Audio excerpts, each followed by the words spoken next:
Playing games is lots of fun. If you watch our show, you can have fun too.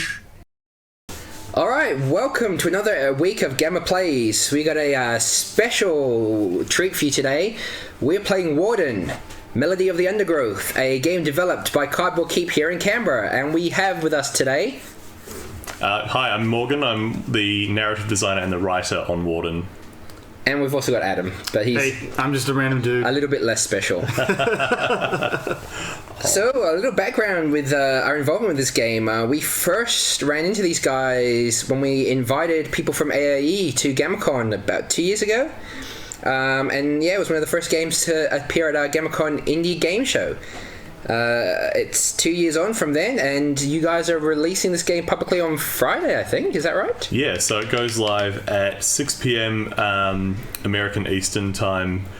Yeah, 6 p.m. on Friday, April the 8th, which is about, 4 a.m. Australian time?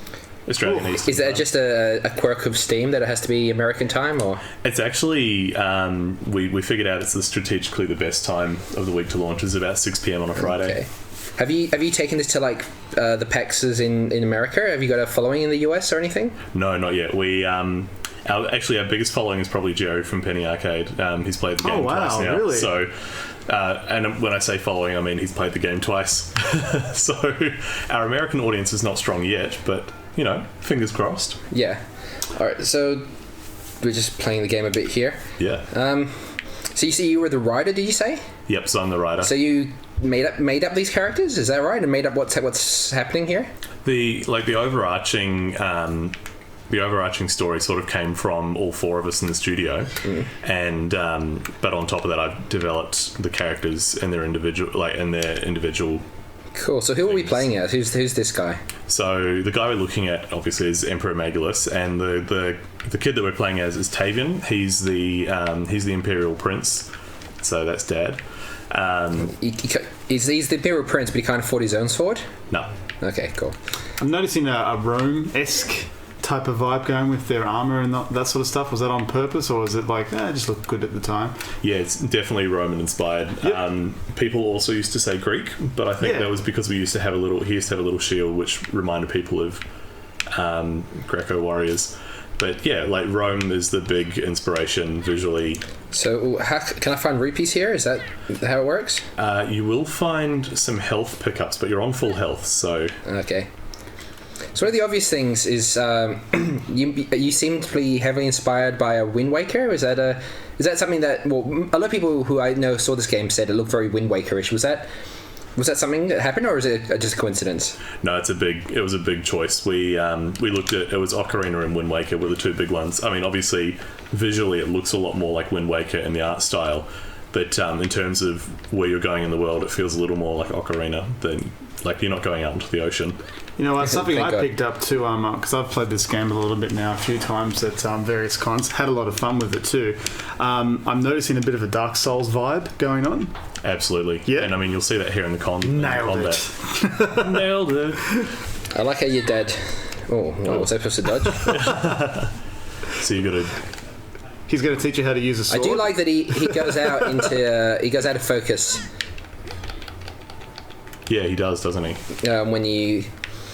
I like how your dad picked now to teach you about combat. He's like, oh, by the way, son, just in case we run into anything, I'm going to teach you how to use a sword. Yeah, so what's actually... It's a flesh wound when I get you in the eye. I've played this a lot, at GAMMA.con, and I know we borrowed it from you guys to take it up to Oz Comic Con. Yeah.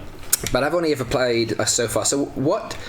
I'm not actually sure if I've read... I know there is lore in the menu. What's actually going on here? We're... something's invading, I'm guessing?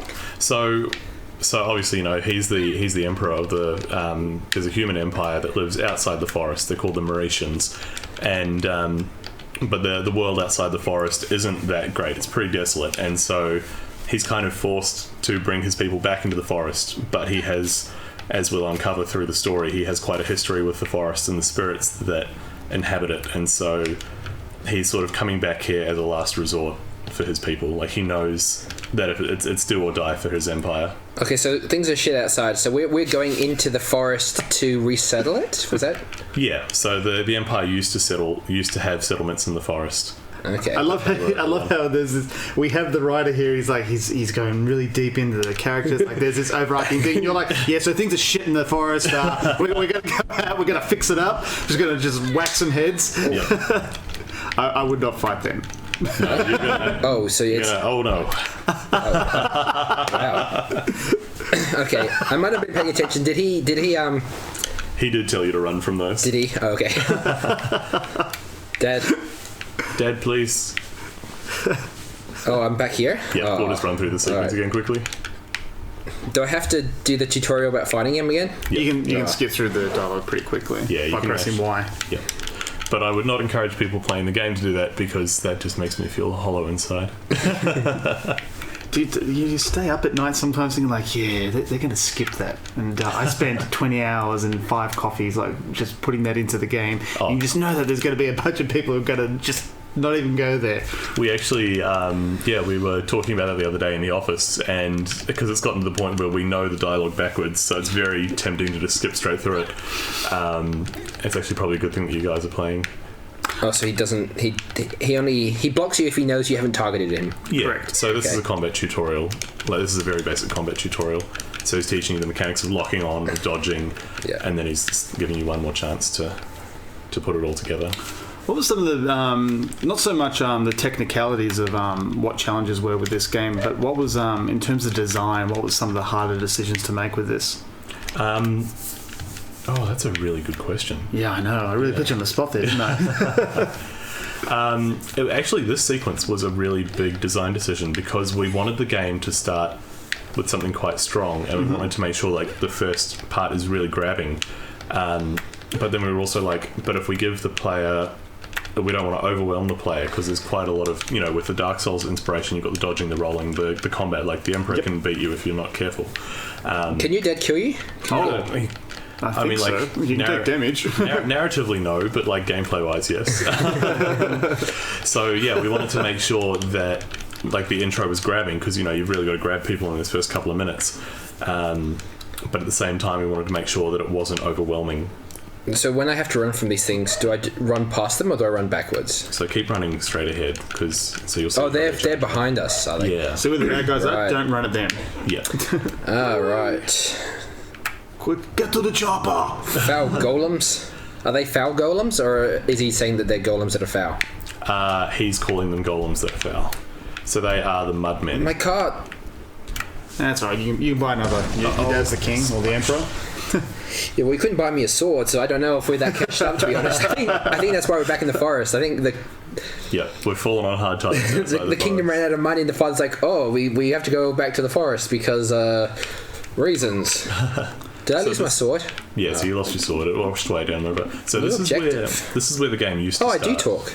I actually noticed that too when I played through the tutorial, because this to me felt like a tutorial as well, like just at the start. And I thought, like, I wonder if that was added later on. It is a sleeping. You can go talk to him. Is that a floppy nose he's got? He does. Yeah, it's a nose. Yeah. Yeah. Sleeping creature. While Mowen's going through this here, straight away what I noticed with the game was aesthetically how you do have that blurry vision, like when things aren't in focus. Yeah, I think that looks absolutely beautiful. Just looking at this, I don't know what it is, but it seems to give. It's almost like when I'm playing a 2D game and I've got my area that I can run and jump and interact with, and then I've got this background which I can't. Yeah. And that's what don't do that. And that's kind of what I feel like it was happening with this, where it's like, except that is interactable. Yeah. But it takes away, like, it makes me focus more on what's happening, like more closer to me. Sorry? If you press play again, you'll go to sleep. Right. Yep. Yeah, so we wanted to, because like that depth of field and that depth of focus makes such a difference. Like I played the game with it switched off, and the game feels like it doesn't feel bad. It just feels really, really different. It takes the focus away from like I found what I was doing here. So like I was paying more attention to what's near me. Yeah. And I thought as long as there's no parts in the game, it's like, oh, you see that part right up the end of that level? Yeah, you need to go there, but you can't really notice it because it's not in focus. Yeah. Which, so far from what I played, that hasn't happened, by the way. Good design choice. But I thought that was really clever, and I just wanted to know if that was on purpose because I really enjoyed Space Lizard. Yeah, it was absolutely on purpose. So this is Niona, and she's going to tell you a story. Oh, she is a space lizard. I was right. It's like a fruit-necked lizard made of stars. She is a spirit Greetings, of the young forest. traveler. Does everyone do voices? It's a girl, yeah? Yeah, so she's Greetings, young traveler. So we actually, you can't hear it because the audio's not playing, but we used to have... Just pretend it is. Yeah. Don't spoil the magic. There's so much audio playing right now. So when we first started, what's in the final game now is when the characters speak, it plays a sound for each letter that it prints. So it goes... brr, brr, brr, and it has a different pitch for whichever character it is that's speaking. But we used to have... we did voices for them. We didn't read the dialogue. We just did little barks for them. I really like how games do that. So many... actually, we're 10 minutes. With 10 minutes? Yeah, we'll cut it there for today. If you were interested in the conversation that we're halfway through, tune in tomorrow on Gamma Plays. See you, everyone.